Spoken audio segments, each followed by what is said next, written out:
Dim. Tuh, Den. Kira-kira kantor kita nih ada buka lowongan nggak sih? Soalnya temanku lagi nyari kerjaan.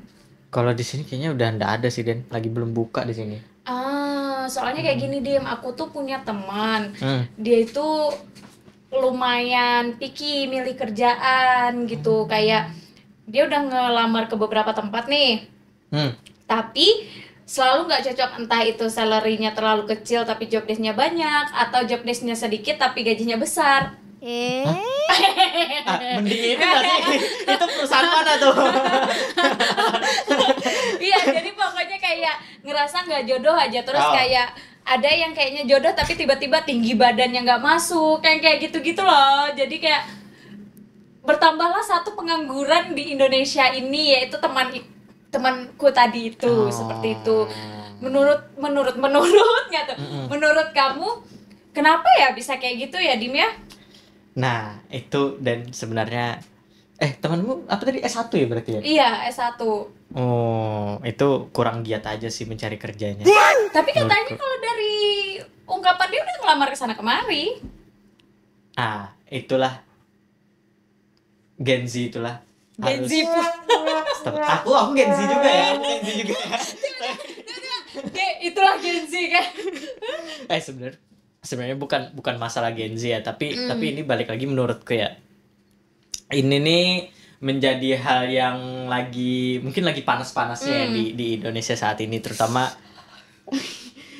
kan ada beberapa pemberitaan tuh kita dengarkan ada perusahaan yang mem-PHK sejumlah karyawannya itu besar-besaran.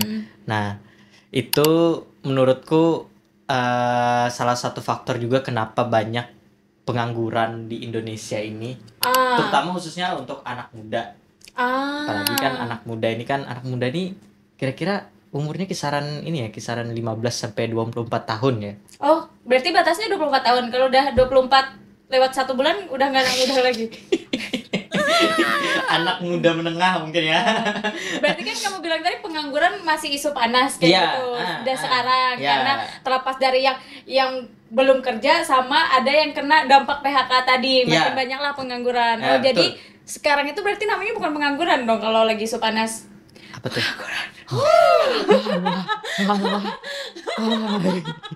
Masuk. Oke, boleh. Jokes boleh. Oke. Iya. Tapi berarti ini ada 2 faktor yang mempengaruhi kan, Dim, yaitu tadi karena mungkin fresh graduate yang belum dapat kerja, atau memang ada yang kena dampak PHK tadi. Tapi menurut kamu nih, Dim, kayak kita ngomongin tentang yang fresh graduate dulu nih gitu kan. Kayak ada sebab akibat gitu loh, Dim. Kayak ngerasa yang fresh graduate ngerasa aku udah sarjana, masa digaji segini. Tapi yang kayak perusahaan ngerasa apa itu namanya, kayak lah kamu tuh nggak ada pengalaman apa-apa. Nah itu tuh kayak jadi permasalahan, jatuhnya kayak masalah entah itu perusahaan atau pemerintah ya yang bakal rekrut, atau itu jadi kayak masalah pendidikan nggak sih sebenarnya, jadinya dia nggak punya pengalaman gitu. Ini sebenarnya menurutku pribadi ya tadi benar kata kamu tadi, dan sebenarnya ini nih ada 3 faktor yang menyebabkan hal itu tuh bisa terjadi. Tadi kan terutama yang pertama itu adalah pendidikan tadi. Terus juga ada masalah dari pemerintahnya juga. Terus ada 4 malah. Ada dari si perusahaan sama si pencari kerjanya itu. Secara personal personal orang ini gitu ya. Contohnya misalnya kita kalau misalnya dari case kamu tadi itu kan, yang teman kamu tadi itu dia mau mencari lapangan mencari pekerjaan, tapi dia sudah melamar ke sana kemari nih, tapi belum dapat pekerjaan yang mau merekrut dia. Yang menurut dia kayak sebenarnya kayak in case tuh ada yang merekrut dia gitu, tapi kayak ngerasa dia lagi kayak masa aku cuma dibayar segini lah ya, kayak gitu loh. Makanya sebab akibat kayak gitu terus. Nah itu tuh menurutku sih kalau dari aku pribadi ndak masalah dia tuh mengharapkan ekspektasi bayaran dia, gaji dia di perusahaan itu seperti apa. Tapi kalau misalnya bercermin dengan keadaan saat ini tuh ya, kayaknya misalnya kita mau mengekspektasikan gaji kita tuh sedemikian rupa, kita harus juga diimbangi dengan skill. skill seberapa pantas sih kamu tuh digaji, misalnya masuk di perusahaan A misalnya. Kadang tuh aku kayak gini mikirinnya itu memposisikan aku juga sebagai HRD. HRD lah. Misalnya aku mau cari karyawan kan, otomatis kan aku mensortir beberapa orang yang melamar di perusahaanku. Dan hal pertama yang aku lihat pasti kan skillnya. Terutama kalau di zaman sekarang nih yang paling dibutuhin itu adalah skill. Karena itu yang jadi titik kuncinya sih menurutku. Berarti itu tuh baliknya ke faktor pendidikan gitu loh. Jadi kayak bukannya percuma sih, maksudnya kayak oke, kamu punya ijazah sarjana apa, tapi kayak ya kamu memang taunya kuliah pulang juga gitu loh. Mungkin ya perusahaan ketika ada kandidat lain yang mungkin orangnya pandai berorganisasi udah dari kuliah, atau dia magang atau di mana freelance apa gitu ya, itu mungkin akan lebih dilirik lagi dan mungkin bisa naikin value si kandidat tersebut gitu loh kan. Jadi ya mungkin jangan, pentingnya ketika sekolah itu ya sekolah yang benar, tapi ketika terjun ke dunia kerja yang dipakai itu adalah ilmu-ilmu yang kadang mungkin kalau aku sendiri sih ngerasanya ilmu di luar sekolah kayak dunia kuliah malah yang kepake di dunia kerja. Ya, itu juga yang jadi permasalahan tadi menurutku. Kadang tuh perusahaan juga mintanya itu kadang tuh tidak sesuai dengan job desk yang apa yang dibutuhkan gitu. Kadang tuh misalnya contoh misalnya jadi seorang desain grafis, tapi dia juga harus bisa jadi kameramen, harus bisa jadi misalnya jadi tukang cuci atau apa, itu maksudnya kan di luar konteks gitu kan. Nah kadang perusahaan tuh terlalu banyak menuntut juga sih menurutku.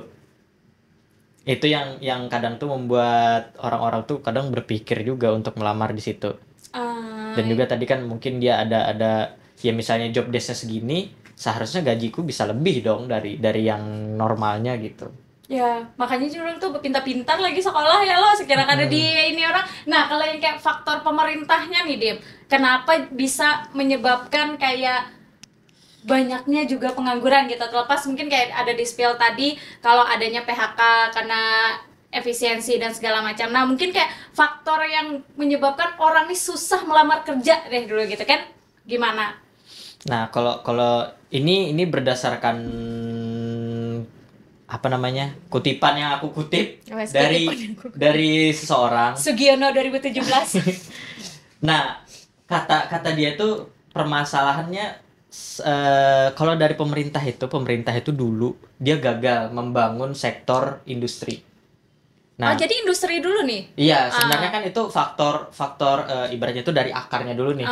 Nah, kenapa dia bilang kayak gitu? Karena katanya tuh kalau misalnya dibangun ibaratnya kayak gini dan misalnya banyak pabrik kan jadi menciptakan banyak lapangan kerja juga kan. Nah, sedangkan di kita itu cuman bisa pabrik di Indonesia itu cuman bisa memproduksi barang-barang dari luar negeri tanpa menciptakan barang-barang yang bisa kita bikin sendiri gitu. Oh, maksudnya kayak let's say kayak sepatu gitu ya. Misalnya padahal kita bisa buka pabrik sendiri nih gitu, tapi kita pemerintah kayaknya lebih prefer beli di luar negeri terus dijual ke dalam kayak gitu. Ya, contohnya aja mungkin yang umumnya tuh kayak smartphone kayak gitu-gitu kan. Kan mereka kan cuman ibaratnya tuh mereka impor suku cadangnya aja ke sini dan tinggal dirakit doang di sini. Itu jadinya kan tenaga kerja yang diserap pun tidak sebanyak misalnya kita membuat pabrik yang benar-benar dari nol gitu di sini, yang benar-benar membutuhkan tenaga ahli untuk merakit sebuah HP gitu. Nah, jadi orang-orang yang ada di Indonesia ini yang ada memiliki keahlian, dia misalnya menciptakan sebuah HP tadi itu kan, dia lebih memilih bekerja di luar. Karena di sini nggak ada ininya, nggak ada fasilitasnya. Tapi ya itu jadinya sangat kompleks ya. Jadinya sangat kompleks pembicaraannya. Jadi kayak mungkin sederhananya, mungkin koreksi kalau salah, kayak kenapa pemerintah nggak mau atau nggak bisa buka brand sendiri nih, entah itu apapun, karena ngerasa SDM-nya nggak ada. Terus SDM yang ada ini biasanya ngerasa nggak disupport oleh pemerintah. Iya. Nah, kan biasanya kayak gitu kan. Jadi ini nih akan jadi roda aja berputar, berputar gitu, sehingga kayak ya udah gitu loh. Toh juga kalau mau menyelesaikan kayaknya anggap mau buka nih, itu menurutku bakalan memakan waktu yang sangat lama karena kita harus melatih SDM-nya, harus menganggarkan dan segala macam itu, dan itu menjadi PR besar juga kan kayak gitu. Jadi mungkin itu tuh kayak nyambung sama pembahasan kita di episode pertama banget ya, kabur aja dulu. Kenapa? Karena banyak orang yang lebih milih kerja di luar terlepas dari mungkin mata uang segala macam, yang ngerasa kebanyakan itu lebih ke kayak dihargain sih ya. Dihargainya tuh kan itu dalam bentuk gaji, dalam bentuk mungkin di dunia kerja kayak gitu. Jadi itu nyangkut juga ke faktor pertama, pendidikan. Nah, betul. Kayak gitu, kayak mungkin ya kayak di sekitar kita aja deh. Kita beda universitas nih kan, kuliah gitu. Kayak teman-teman aku sekelas aja mungkin bisa dibilang persentasenya itu lebih banyak yang kayak ya udah yang penting aku sarjana. Gitu kan, betul. Kayak ilmu di kelas juga nggak diserap, ilmu di luar pun nggak dicari gitu. Celah bagus kalimatnya, ilmu di kuliah nggak diserap ya kayak ya kan. Ya, dan juga kan banyak dalam tanda kutip ya, banyak mahasiswa itu yang ini juga kadang tuh joki-joki kayak gitu. Nah, jadi kan jadi percuma gitu kuliah buat apa? Iya, jadi memang kuliah buat titel aja gitu. Titel aja, tapi titelnya pun tidak berguna jadinya kan. Dia tidak punya pemahaman, bahkan mungkin pemahaman dasarnya pun dia tidak punya karena ya dia mengandalkan orang lain jadinya kan. Iya, ini tidak semua anak kuliah ya, tidak semua anak kuliah ya. Oknum. Iya, jadi kayak sayang aja gitu kalau memang ini, kalau ya even oke lah ngerasa kayak ilmu di kelas bisa aja kayak gitu, tapi minimal kayak apa nih, kayak rata-rata kan juga mungkin kebanyakan anak kuliah tuh pasti merantau gitu loh. Ayo mumpung di dunia rantau, apa nih yang bisa aku serap, aku cari, aku bawa ke kampung halamanku untuk jadi perbaikan di sana gitu loh. Jadi anggaplah persentase anak muda yang melakukan itu tuh sedikit tapi banyak, ngerti nggak? Maksudnya kayak dalam sedikit tapi banyak, tapi kayak di satu daerah satu dua orang gitu. Tapi mungkin impactnya dalam jangka panjang itu nanti akan jadi efek domino kayak gitu loh. Ya nanti bakalan terasa aja kayak gitu, sesederhana itu. Oh iya betul. Dan ini juga menurutku sih ada sangkut pautnya dari selain dari universitas saja. Di bawahnya pun menurutku dari metode pembelajaran dan kurikulum yang ada di SMA, di SMK atau mungkin di bawahnya lagi, itu masih mengajarkan dengan menurutku ya kurikulum yang jadul lah menurutku. Karena kan zaman sekarang ini sudah serba digital, serba apa-apa itu pegang HP lah, pegang laptop lah. Nah, jadi anak-anak muda sekarang itu tidak dibekali dengan pemahaman. Contohnya tadi misalnya dia mau berwirausaha, buka usaha, dia tidak dibekali dengan pemahaman bagaimana dia cara memasarkannya di era digital, bagaimana dia mencari klien di menggunakan medsosnya gitu. Nah itu sih menurutku. Jadi kalau dari edukasinya ini pun juga gitu. Faktor yang menyebabkan hal ini nih bisa terjadi. Iya, jadi kayak antara faktor pendidikan dan pemerintah ini ya saling berkaitan gitu loh. Jadi kayak kenapa pendidikan kayak gini ya karena pemerintah kayak gini, kenapa pemerintah kayak gini jalannya ya karena orang-orang yang ngisi pemerintah ya belajarnya nggak bener juga gitu dari awalnya gitu loh maksudnya. Sedangkan kan anggaran pendidikan tuh kan seperti yang kita ketahui itu kan besar kan. Tapi di samping itu juga masih banyak, nih merembetnya kemana-mana. Tapi maksudnya pendidikan pun masih banyak yang belum gratis, apalagi tidak semua orang bisa masuk kuliah.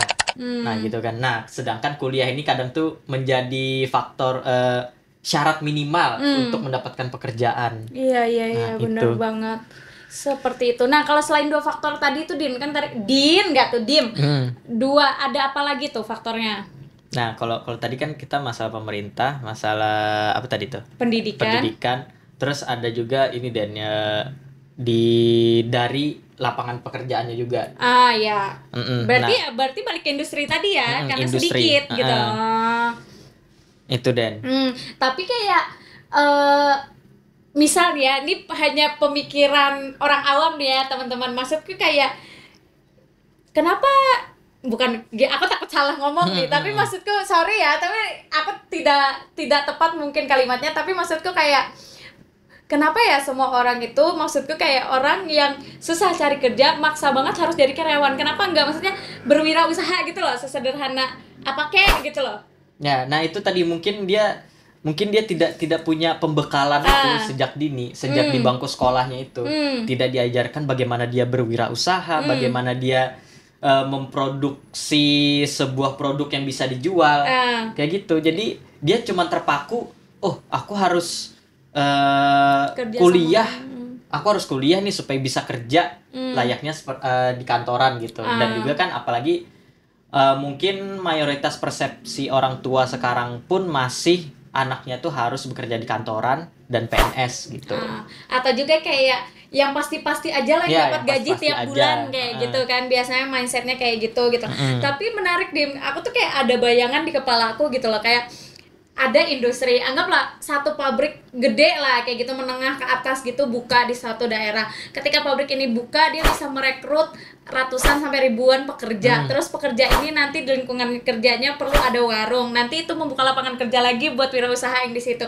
Wirausaha itu nanti lagi yang punya warung bakal membutuhkan kayak apa sih namanya, Produk-produk, iya, support ya, kayak supplier kayak gitu. Nah jadi memang bener, mungkin faktor akarnya ketika ada industri buka itu tuh akan mengakar menjadi rantai yang saling menguntungkan untuk satu sama lain gitu loh. Mungkin dipikir sederhana ya, tapi itu segi eksekusi itu bakalan ya susah sih kayak gitu. Sebenarnya kunci dari untuk mengatasi pengangguran di anak muda nih itu tuh kita ya tadi semua faktor yang menyebabkan itu kita tuh harus berkolaborasi, entah itu dari pemerintah, dari dunia kerjanya, dari anak mudanya pun harus saling mendukung dan beradaptasi untuk perubahan yang ada. Karena untuk menghadapi perubahan di era digital ini kita serba digital aja. Contohnya aku ada kemarin lihat di TikTok ini Den. Itu ada kalau nggak salah tuh SMK di daerah mana gitu. Dia tuh bagus, itu menurutku langkah yang tepat. Dia tuh gurunya mengajarkan untuk berwirausasaha, jualan produk. Dia dari membuat produknya, terus di label, terus di packing, sampai dijual. Jualannya tuh di live TikTok. Nah, jadi semua murid-muridnya tuh dia live TikTok, jualan produk yang hasil dia bikin itu. Jadi gurunya memperkenalkan ada pasar baru nih, bukan cuma pasar tradisional nih anak-anak kayak gitu ya mungkin. Iya benar. Jadi anak-anak muda tuh tidak terpaku hanya kita harus bekerja di kantoran supaya mendapatkan duit. Kita juga bisa mendapatkan duit ya dengan berwirausaha kecil-kecilan gitu. Dan berwirausaha ini dengan kemajuan teknologi yang ada, semuanya bukannya malah jadi kayak, kan orang bilang kan aduh takut nanti manusia nggak kepake lagi gitu kan. Malah dengan adanya kemajuan teknologi itu tuh malah kalau kita bisa melihat peluang, itu malah membuka peluang lebih besar sebenarnya. Iya, betul. Kayak gitu.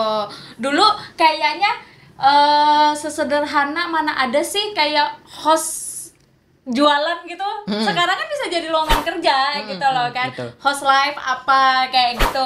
Ya karena ternyata kalau orang yang peka dan ini dia bisa ngelihat, wah ternyata dengan adanya kemajuan teknologi bukannya malah menghilangkan pekerjaan manusia ini sendiri, malah ini bisa menambah peluang kerja gitu loh. Betul. Kayak dulu kan orang mikir mungkin kayak adanya marketplace nih yang hijau, oranye, abu-abu monyet yang kayak apa-apa kayak gitu kan.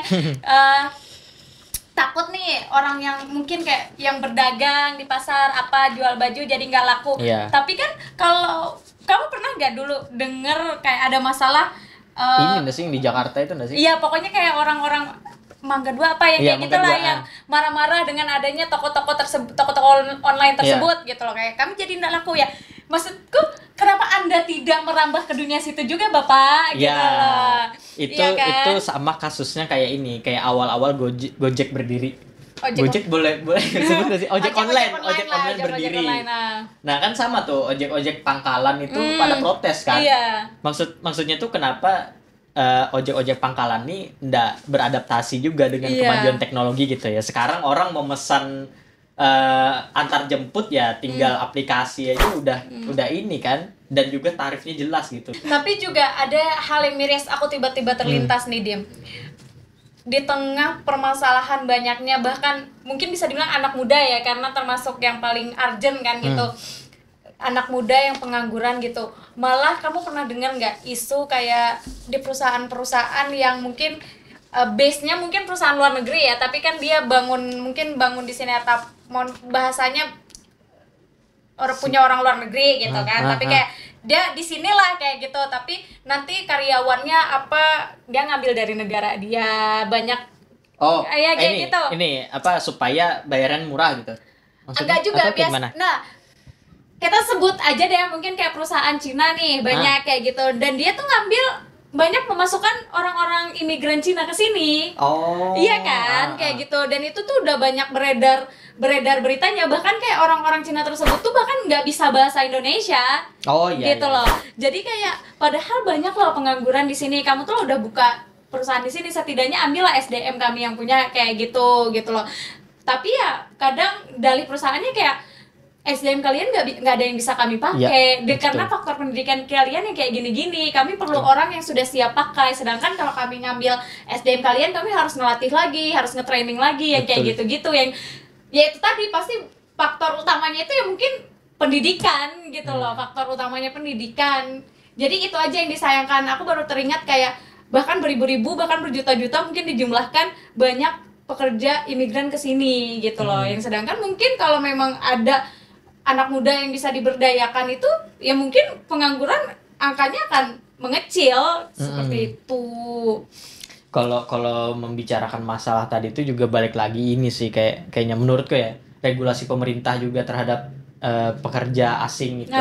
Karena sebagaimanapun kan pemerintah itu sebenarnya sudah ada menetapkan aturan itu TKDN namanya. Itu TKDN itu apa? Singkatan dari tingkat komponen dalam negeri. Nah, itu. TKDN, tingkat komponen dalam negeri. Nah, itu kan kalau dari aturan-aturan pemerintah tuh sebenarnya sudah ada aturan itu.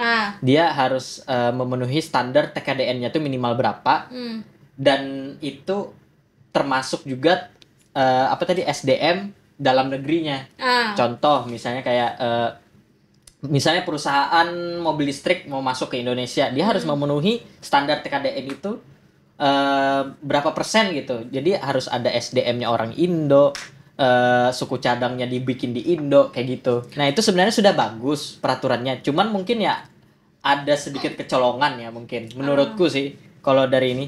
Dan juga mungkin balik lagi dengan adanya keribetan birokrasi di sini ya yang mungkin menjadi salah satu faktor itu juga tadi. Jadi lebih banyak pekerja asing yang masuk ke sini gitu.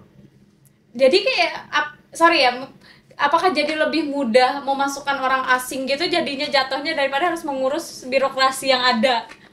Mungkin kali ya? Bisa jadi. Iya kan, kayak kan orang bisa datang dengan visa wisata, ternyata overstay di sini, tapi kan dia karena kerjanya di dalam hutan sana, jadi nggak ketahuan kayak gitu. Mungkin ya, gitu kita nggak tahu ya teman-teman, dan koreksi kalau salah gitu kan. Namanya ini kan POV kami. Iya, ini balik lagi juga faktornya balik lagi juga menurutku ke ini ya, yang tentang pengangguran anak muda ini di dunia usahanya sih. Kadang tuh mereka kan memberikan persyaratan yang sangat-sangat ribet gitu untuk melamar kerja. Banyak mencari admin kayak mencari Miss Universe. Kayak aku ada salah satu contoh, ini brand dari Cina, es krim. Nah, ya itu yang sempat viral dulu. Ada dia bikin perbedaan itu lowongan kerja dari brand yang sama di Indonesia sama di Malaysia. Nah, itu tuh bentar, coba aku kasih lihat aja. Kamu sudah pernah lihat nggak, Din? Ada. Nah, nih. Nah, ini kan bisa kita lihat di sini. Kalau dari Malaysia ini dia jelas nih, service crew, job desk yang dibutuhkan kan. Terus gajinya terang-terangan di sini ada berapa, terus ada jam kerjanya jelas. Udah gitu kan. Tapi yang di Indonesia nih, syaratnya bejibun gitu. Pria atau wanita dengan usia maksimal 25 tahun, pendidikan minimal SMA sederajat, tidak sedang kuliah atau berencana kuliah, siap dikontrak 1 tahun, bersedia pulang, sistem kerja shift pagi atau siang, toko tutup jam 10 malam, punya KTP dan ijazah SMA, rajin, jujur dan bertanggung jawab, bersih dan teliti. Maksudnya untuk seorang apa tadi itu? Service crew ya. Iya, service crew. Maksudnya gila, itu ribet banget syarat-syaratnya gitu loh. Coba misalnya untuk jadi anggota DPR kayak gitu kah syaratnya? NANI? Aku belum pernah mencalon jadi anggota DPR ya, Oh, jadi iya, aku Kak. nggak tahu ya. Oh, iya. Tapi nanti kalau aku udah mencalon Astagfirullahaladzim. jadi anggota DPR, aku kabarin seribet itu. Harusnya sih lebih ribet dari itu ya. Iya, harusnya. Iya, kalau ini kan cuma melayani mungkin kayak bikin es krim ya, gitu Iya. kan, bikin es krim, bikin minuman. Kalau ini kan melayani masyarakat seluruh Indonesia merdeka. Iya, Takbir. aduh aku takut habis ini di depan rumahku ada aduh. Tukang bakso. Iya. Maaf. Enggak, kan kita cuma mempertanyakan Oh, iya, betul, betul. apakah regulasi untuk menjadi calon DPR seribet ini gitu. Iya. Pasti nanti kayak belum tahu aja kalian, DPR kan harus ini ya. Berarti bagus gitu loh. Oke, terima kasih banget tapi ya. setauku kayak memang harus ada tes kesehatan yang kayak gitu-gitu. Tapi kok Iya. lanjut. Iya. Tapi kok aduh, sudah lanjut. Nah, tapi di samping ini dan di samping banyaknya syarat-syarat kerja tadi itu sebenarnya pemerintah tuh sudah ada juga langkah, langsung memuji pemerintah nih kan. Pemerintah tuh sudah ada membuat langkah itu baru-baru ini sebenarnya. Mereka itu membuat regulasi untuk menghapuskan batas usia kerja. Nah, kadang-kadang tuh kan itu bisa juga menjadi salah satu faktor Penghalang ya. Iya, penghalang gitu kan. Kadang tuh kan orang-orang yang perusahaan itu sekarang itu maksimal biasanya berapa? 35 tahun ya? Apa? Tergantung sih biasanya, kalau kayak misalnya perusahaan company gede biasanya 38 gitu. Nah. Tapi kalau misalnya kayak startup pasti 28, 25 gitu deh. Nah, kadang-kadang tuh kan di umur-umur yang mungkin sudah melewati batas itu kan juga memerlukan biaya hidup kan. Dari mana dia mendapatkan biaya hidup untuk yes, kalau misalnya dibatasi kayak gitu kan. Nah, kalau dari pemerintah tuh sebenarnya sudah ada langkah antisipasinya tuh. Yang aku tahu tuh juga ada di Jawa Timur, dan dia tuh sudah menyebarkan surat edaran Pemprov tentang pembatasan usia kerja di awal Mei kemarin. Pembatasan usia kerja. Itu Ya. berlaku buat pemerintah, maksudnya kayak rekrutmen pemerintah aja, apa maksudnya kayak pemerintah menyuruh semua, entah itu perusahaan, startup, apapun itu tidak boleh lagi kayak gitu? Semuanya sih, tapi itu masih dalam bentuk surat edaran. Kayak himbauan lah, Ya, kayak gitu. himbauan. Tapi diharapkannya itu mungkin bisa dipakemkan di revisi undang-undang ketenagakerjaan. Kadang tuh itu juga jadi permasalahan di dunia kerja ini, khususnya di perusahaan sih menurutku. Yang tidak sedikit juga masih mengandalkan nilai di kuliah itu lebih penting daripada skill gitu. Kadang kan orang-orang, ya itu tadi banyak perusahaan yang masih ya minimal S1 lah kayak gitu, daripada orang yang berskill padahal dia cuma lulusan SMA gitu.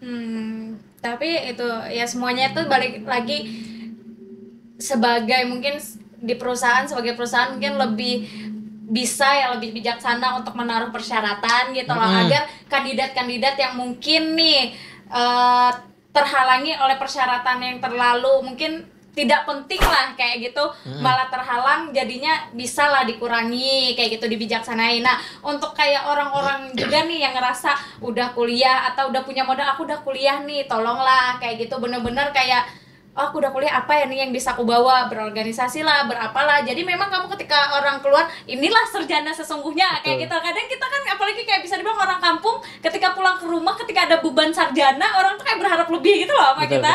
Iya kan? Betul. Gitu loh. Kalau dari aku sih sebenarnya cuman satu pesanku sama mungkin orang-orang yang masih kuliah saat ini ya. Pas magang itu carilah perusahaan yang benar-benar mungkin itu kalian pengen kerjanya di situ. Karena itu bisa jadi jembatan sih menurutku. Iya. Nanti misalnya kalian magangnya di situ bagus, nah kalian bisa langsung direkrut tanpa kalian susah-susah. Nanti pas lulus, mau kerja di mana? Nanti pas kalian magang bisa aja ada pembicaraan. Ini bagus kerjanya. Nanti kamu setelah lulus di sini aja ya, kayak gitu. Ya tidak jarang ya terjadi. Tidak jarang terjadi dan itu bisa jadi peluang juga untuk Iya. mendapatkan pekerjaan tanpa kalian harus ribet-ribet gitu memikirkan persyaratan yang A B C D E itu. Iya. Dan mungkin kayak terakhir ya buat aku. Ya mungkin buat teman-teman ya, bukannya kita ngejudge ya. Mungkin buat teman-teman yang masih berusaha di luar sana nyari kerja, ya tetap semangat, tapi kayaknya cobalah cari peluang lain. Siapa tahu mungkin jodohmu bukan menjadi karyawan. Iya kan? Betul. Gitu kan? Betul. Ya siapa tahu mungkin bisa dicoba aja, yang namanya jatuh bangun kan pasti ada. Toh Betul. juga jadi karyawan nggak melulu pasti juga kok hidupnya gitu loh. Mesti trial and error juga gitu loh. Cobalah apa yang bisa kita lakukan untuk diri kita sendiri dulu gitu, daripada harus terpaku menunggu panggilan-panggilan dari CV yang kita kirim-kirim Iya, betul, gitu betul. kan. Iya. Dan Wah, juga terakhir dan aku oke deh. dan juga Gen Z khususnya untuk Gen Z ya. Ini untuk Khusus aku ya. juga, Khusus untuk aku ya. juga. Jangan banyak ngeluh deh. Misalnya kalian masih susah mendapatkan pekerjaan, cari lagi. Pokoknya misalnya masih belum dapat, cari terus. Entah itu kalian di sektor formal ataupun informal, ya udah cari terus jati diri kalian tuh ada di mana gitu. Betul kata Denisa tadi, tidak melulu di soal kalian tuh harus jadi karyawan, kadang juga bisa berwirausaha. Manfaatkanlah HP kalian itu untuk berjualan gitu. Misalnya Iya. kalian memang ingin berwirausaha. Iya. Seperti itu. Tak berjualan apa banyak kok sekarang kayak data entry, virtual assistant atau apa gitu ya. Bahkan ini loh, Dan AI yang digadang-gadang itu bisa jadi pengganti manusia, itu sebenarnya butuh bisa manusia gitu Iya, loh. butuh manusia loh. Itu bisa jadi pekerjaan loh. Ada pekerjaan ini, AI prompter yang bikin naskah buat AI. Ada itu. Jadi banyak peluangnya sebenarnya. Ada juga AI artis, aku baru Nah. tahu. Coba kebayang, AI artis itu ngapain dia? Jadi kayak dia live tapi AI gitu. Enggak. Hah? Dia bikin ini dan bikin lukisan dari AI dan itu disebut AI artis. Waduh. Maksudnya oh iya kayak bisa kayak kita ini kayak kita bikin fotoku jadi ini Iya, kayak gitu-gitu. iya. Oh. AI artis ada. Aku baru tahu itu tadi pagi aku ngeliat ini Instagram. Iya. Anjay, jadi ini AI artis. Gila sih. Iya. Keren, maksudnya tuh banyak peluangnya gitu loh. Iya. Benar banget, jangan berkecil hati dan juga terakhir mulu perasaan ada iya, nyambung ini terus terakhir, benar-benar terakhir deh. Cuma maksudnya ya mungkin terlepas dari memang kita ada kebutuhan dan keinginan ketika bekerja, jangan terlalu kejam sama bukan kejam sih, maksudnya jangan terlalu picky untuk mencari gaji. Kayak apalagi kamu memang fresh graduate, nggak ada pengalaman sama sekali, minimal gaji itu nutup hidupmu deh dulu. Menurutku sih ya udah ambil aja dulu gitu loh, karena kita nggak tahu dari kamu kerja di situ itu kamu bisa dapat link kemana, entah dapat kerja yang lebih bagus atau malah dapat tawaran lebih bagus kayak gitu loh. Intinya kayak ya udah jangan pilih-pilih dulu, yang penting kalau aku sih intinya kalau ada kerjaan yang penting kerja aja dulu. Iya, betul. Walaupun gitu. kita hidup di zaman pemerintah yang Baik, aduh ya Allah. bagus, Sudah adil, gini. bijaksana, Sudah gini. aktif, Sudah gini. Iya, Kita iya. nih dipaksa untuk bekerja lebih keras untuk Iya. bisa hidup layak gitu. Ya sudah, itu aja. Iya, sebenarnya terakhir ada yang belum apa kita lagi nih? ini sampaikan. Dari tadi kan buat teman-teman aja, tapi buat pemerintahnya terakhir deh, singkat, padat dan jelas, paham? Ya Nah. mungkin lebih ini aja sih menurutku. Semoga didengar ya Bapak Ibu yang ada di pemerintahan. Mungkin lebih mendengar ke masyarakat aja sih. Itu aja sih sebenarnya pesannya. Kalau misalnya Bapak Ibu ini lebih mendengar ke masyarakat, pasti lebih peka lah terhadap apa yang dikeluhkan oleh masyarakat dan mungkin langsung bisa mendapatkan solusinya gitu, daripada kalian harus rapat di mana ya. Ya, Dimas Pak namanya. Ya, baik. Dia hari ini selesai. Aku tumbalnya. Long behind hari ini ya teman-teman ya. Mungkin bisa komen-komen, kasih saran buat tema POV selanjutnya. Gitu, mungkin teman-teman koreksi kalau kita ada salah. Betul, ya. ini cuman pendapat pribadi. Iya, ini hanya Disclaimer obrolan-obrolan ini aku ya. dan Dimas yang kebetulan ditayangkan ya seperti itu. Jadi kalau ada salah-salah tolong dikasih tahu, dikritik sarannya. Kita diskusi lah di kolom komentar. Iya, betul. Kayaknya kayak Denisa salah banget deh, asbun banget deh kayak gitu. Kasih tahu aja. Ini gitu ya. Dimas boleh keluar aja dari. Gitu ya. Teman-teman semoga sehat Ya, teman-teman semoga sehat selalu dan juga jangan lupa saksikan terus program digital lainnya di Kompas TV Banjarmasin. Ada Come Inside, ada POV, ada Ladies Podcast, ada Sapa Digital dan juga di tayangan televisinya setiap pagi ya, misalnya Kompas TV Banjarmasin gitu. Iya, dan I love you teman-teman. Bye bye. Bye bye.